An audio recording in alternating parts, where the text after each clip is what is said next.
Bismillahirrahmanirrahim. Assalamu alaikum dear students. Today my lecture is on contour integration type 1. अब आपके पास जो contour integration type 1 है, इसका method यह है कि इसका इंटेग्रल जो होगा वो इस टाइप का होगा, यानी 0 से लेकर 2 पाई integration F of sine theta cosine theta D theta. यानी आपके पास जो गिवन फंक्शन होगा वो साइन थीटा और कोसाइन थीटा के अंडर होगा। और दूसरी कंडीशन इसमें यह है कि आपने इस फंक्शन की जो इंटीग्रेशन लेनी है, वो जो कंटूर इंटीग्रेशन है वो यूनिट सर्कल के लॉन्ग होगी हमेशा। यानी उसमें यूनिट सर्कल का मतलब है कि z mod is equal to 1 के लॉन्ग। तो जब z mod is equal to 1 है तो आपका रेडियस 1 है। तो अगर रेडियस 1 है तो z क्योंकि कम्प्लेक्स नंबर होता है, वो होता है r e की पावर एओटा थीटा। तो r 1 है तो z पुट करना है आपने हमेशा e की पावर एओटा थीटा। तो जब इसको डिफरेंशिएट किया तो एओटा e की power aorta theta D theta बराबर हो गया डी जेड। तो यहाँ से डी थीटा की वैल्यू कैलकुलेट की, डी जेड ओवर एओटा ई की पावर एओटा थीटा डिवाइड हो गया। तो एओटा वैसे ई की एओटा थीटा जेड होता है, तो डी थीटा की वैल्यू कैलकुलेट हुई D Z over aorta Z. यानी ये वैल्यू आपने डी थीटा की याद रखनी है। अब ई की एओटा थीटा बराबर होता है जेड के, वो बराबर है cosine theta plus iota sine theta. और ई की पावर माइनस एओटा थीटा बराबर होता है 1 ओवर जेड के, तो वो बराबर होगा cosine theta minus aorta sine theta, यानी डिमॉर्गन थ्योरम के मुताबिक। अब इन दोनों को आपने ऐड करें तो ये बनेगा 2 कोसाइन थीटा बराबर हो जाएगा z प्लस 1 ओवर जेड। और जब माइनस करें तो 2 एओटा साइन थीटा बराबर हो जाएगा z माइनस 1 ओवर जेड। तो यहाँ से आप कोसाइन थीटा की वैल्यू और यहाँ से आप साइन थीटा की वैल्यू कैलकुलेट कर लेंगे। आपके पास जो भी गिवन इंटेग्रल होगा आप उसमें साइन की वैल्यू, कोसाइन की वैल्यू और डी थीटा की वैल्यू पुट करेंगे और उसको इंटीग्रेट कर देंगे बाय काशेफ रेजिड्यू थ्योरम के मुताबिक। तो आपके पास उस फंक्शन की इंटीग्रेशन कैलकुलेट हो जाएगी। और इसमें उन्होंने देखें बता दिया कि आपने जो सी है वो हमेशा जो है वो यूनिट सर्कल होगा। और समीशन आर का मतलब है सम ऑफ रेजिड्यू कैलकुलेट करना। तो अब जैसा कि देखें ये एग्जांपल है, इसमें उन्होंने दिया हुआ है प्रूव्ड एट 0 से लेकर 2 pi d theta over a plus b cosine theta बराबर करना है आपने 2 pi over a square minus b square root. और इसमें ए जो है वो बी से बड़ा होगा, जाहिर बात है छोटा हो गया तो वो नेगेटिव में आ जाएगा। तो आपने करना क्या है, पुट करना है ई की पावर एओटा थीटा को जेड के बराबर। और आप उसके बाद ज़रूरी नहीं है कि बार बार ये प्रूफ करें, आप डायरेक्ट फार्मूले यूज़ करें। तो ई की पावर एओटा थीटा जेड के बराबर है तो डी थीटा बराबर होता है D Z over aorta Z. और कोसाइन थीटा जो है वो बराबर होता है Z square plus 1 over 2 Z. ठीक हो गया, इसमें कोसाइन ही यूज़ हो रहा है ना। तो ये कोसाइन थीटा की वैल्यू और डी थीटा की वैल्यू जब आप इसमें इंटीग्रेशन में पुट करेंगे तो आपके पास जो आएगा वो बराबर हो जाएगा 0 से 2 pi d theta over a plus B. वैसे ही कोसाइन थीटा की वैल्यू पुट की और फिर उसको सिंप्लीफाई किया तो आपके पास ये इंटीग्रेशन बन गई, यानी इस तरह की इंटीग्रेशन बन गई। अब क्योंकि बी जेड स्क्वायर प्लस 2 ए जेड प्लस बी है तो इसके आप इक्वेशंस मतलब 0 के बराबर रखें, क्योंकि इसके रूट्स चेक करने हैं कि रूट्स कौन से इनसाइड हैं कौन से आउटसाइड हैं। तो इसको आप 0 के बराबर रख के इसके रूट्स कैलकुलेट करें, यानी क्वाड्रेटिक फार्मूला लगा के उन्होंने 2 रूट्स निकाले, यानी एक प्लस में आया एक माइनस में आया, एक को अल्फ़ा कह दिया एक को बीटा कह दिया। अब क्योंकि ये इन जनरल है ए और बी, हमें नहीं पता कौन सा इनसाइड लाई करेगा कौन सा आउटसाइड। तो आप अपनी मर्ज़ी से, क्योंकि उसने बताया ए बी से बड़ा है, आप अपनी मर्ज़ी से ए की वैल्यू और बी की वैल्यू टेक करें। ए को मैंने जैसे 2 पुट किया है, बी को जैसे मैंने 1 पुट किया है और चेक किया है अल्फ़ा ये कैलकुलेट हुआ है, बीटा ये कैलकुलेट हुआ है। तो जब आप इसका मॉड लेंगे कैलकुलेटर से कैलकुलेट करने के बाद तो देखें अल्फ़ा की वैल्यू 1 से छोटी होगी, बीटा की वैल्यू 1 से बड़ी आएगी। तो जब अल्फ़ा 1 से छोटा होगा तो इसका मतलब है आपने जस्ट अल्फ़ा के ऊपर उसका रेजिड्यू कैलकुलेट करना है। बीटा 1 से बड़ा है, वो मतलब रेडियस सर्कल से बाहर हो गया, इसका मतलब है इस पर रेजिड्यू हम कैलकुलेट नहीं करेंगे।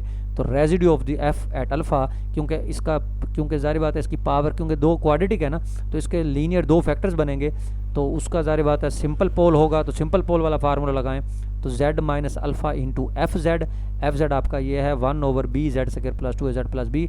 और ये क्योंकि क्वाड्रेटिक है तो क्वाड्रेटिक में ये होता है कि अगर जेड स्क्वायर का कोफिशिएंट 1 है तो तब तो आप लिख लें z minus alpha z minus beta.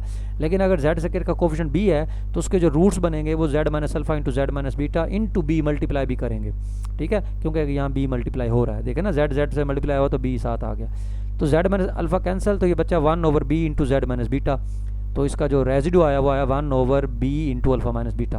तो अब आपका अल्फ़ा ये है, बीटा ये है, आप इन दोनों का माइनस करें इसको और फिर इसमें पुट कर दें वैल्यूज़। तो आपका ये देखिए उन्होंने पहले माइनस किया है, माइनस करने के बाद जो भी इसका आंसर आया अगर माइनस में आ गया तो उसको प्लस कर दें, क्योंकि आपने मोड भी लेना है। ठीक है, तो ये रेजिड्यू कैलकुलेट हो गया। इंटेग्रल का फार्मूला क्या होता है, वो आप इक्वेशन 1 जो है थे उसमें पुट करें 2/एओटा, और क्योंकि यहाँ इंटीग्रेशन है तो इंटीग्रेशन पे काशे रेजिड्यू फार्मूला लगा 2π सम आर, तो आपका आर की वैल्यू यहाँ पुट करें 2π वैसे का वैसे ही, तो आपका ये टोटल आंसर जो है वो 2π/a² - b² जो है कैलकुलेट हो गया। इसी तरीके से मज़ीद हम एक और क्वेश्चन देख लेते हैं इसका, जैसा कि यहाँ दिया हुआ है cosine 2 theta over 5 + 4 cosine theta D theta, या आपने π/6 के बराबर करना है। तो आप जाहिर बात है क्योंकि कोसाइन 2 थीटा का या तो फार्मूला लगाकर सोल्व कर सकते हैं तब भी ठीक है। उन्होंने क्या किया, हम जानते हैं आयलर फार्मूला होता है, तो कोसाइन 2 थीटा बराबर होता है cosine 2 theta plus iota sine 2 theta बराबर होगा e⁻² एओटा थीटा के बराबर। तो ये जो कोसाइन 2 थीटा है ये e⁻² एओटा थीटा यानी आयलर फार्मूला में ये उसका रियल पार्ट बनता है, इसलिए उन्हें कोसाइन 2 थीटा की जगह e⁻² एओटा थीटा लिख के साथ लगा दिया रियल पार्ट, यानी इसको इंटीग्रेट करके जो उसका रियल पार्ट होगा आप वो कंसीडर कर लेंगे। तो देन आप आगे उसी तरीके से सॉल्व करें।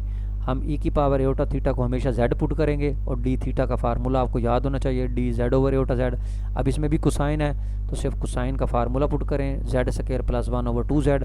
ये दोनों तीनों वैल्यूज़ आप जब उसमें पुट करेंगे इंटीग्रेशन में, तो आपके पास इंटीग्रेशन जो है वो सिंप्लीफाई होने के बाद मतलब इस तरीके से ये फैक्टराइजेशन हो जाएगी, यानी ये 2 कॉमन आ गया ना। तो इसके तो वो क्योंकि पिछला क्वेश्चन था वो जनरल था इसलिए हमने उसको जनरली लिखा। ये क्योंकि क्वाड्रेटिक है, नंबर दिए हुए हैं आपको, तो आप इसके फैक्टर बना लें। अब जब क्योंकि सी हमारे पास है z mod = 1, तो इसमें देखें z = -2 ये तो आउटसाइड लाई करेगा, और z = -1/2 ये इनसाइड लाई करेगा। तो आप सिर्फ और सिर्फ z इस फंक्शन का जो रेजिड्यू है वो z = -1/2 के ऊपर कैलकुलेट करेंगे। तो -1/2 पर जब इसका उन्होंने सिंपल पोल के लिहाज से, क्योंकि पावर देखें 1 है, तो इसका सिंपल रेजिड्यू जब कैलकुलेट हुआ तो वो z²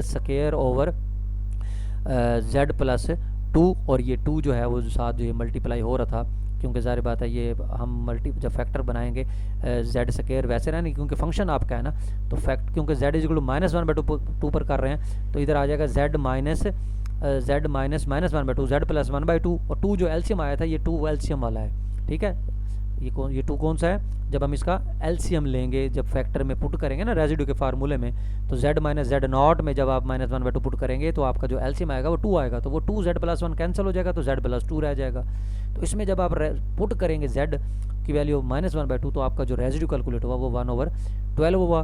तो आप इसको इक्वेशन 1 में, यानी आपका जो रियल पार्ट है, यानी ये आपके पास इंटीग्रेशन है, इसमें 1/एओटा वैसे ही है, और इसकी इंटीग्रेशन जो है काशे रेजिड्यू थ्योरम के मुताबिक 2π समीशन आ रही है। तो 1/एओटा ये 2π एओटा से कैंसिल, तो 2π/12 यानी π/6 आंसर आ गया। ये उस फंक्शन की इंटीग्रेशन कैलकुलेट हो गई। इसी तरीके से एक और छोटा सा क्वेश्चन है, इसको भी देख लेते हैं। ये भी उसी तरीके से हो जाएगा e⁻ cosine theta cosine into sine theta cosine theta D theta, ये पाई के बराबर करना है आपने। तो आप पहले इसको थोड़ा सा सिंप्लीफाई कर लें। e⁻ कोसाइन थीटा ये कोसाइन इंटू साइन थीटा है, तो ये बन जाएगा, इसको हम लिख सकते हैं e⁻ एओटा साइन थीटा, यानी आयलर फार्मूला का रियल पार्ट, तो इसलिए इधर लिख दिया आर ई, ये कोसाइन वैसे ही। अब ये बन गया e⁻ कोसाइन थीटा जमा एओटा साइन थीटा, तो ये बन गया e⁻ एओटा थीटा, ये कोसाइन थीटा वैसे ही। अब आगे आप उसी तरीके से कर लें, की एओटा थीटा को z पुट करें और उसकी सब्स्टिट्यूशंस करें, और ये मतलब इस फंक्शन में कन्वर्ट हो जाएगा। उसी तरीके से देखें इसका z जो है वो 0 आ रहा है रेजिड्यू, और 0 सिंगुलर पॉइंट आ रहा है, उसका ऑर्डर 2 आ रहा है क्योंकि देखें स्क्वायर है, तो आप उसका रेजिड्यू कैलकुलेट करके फार्मूले में पुट करें तो इसका आंसर पाई कैलकुलेट हो जाएगा। Thank you very much.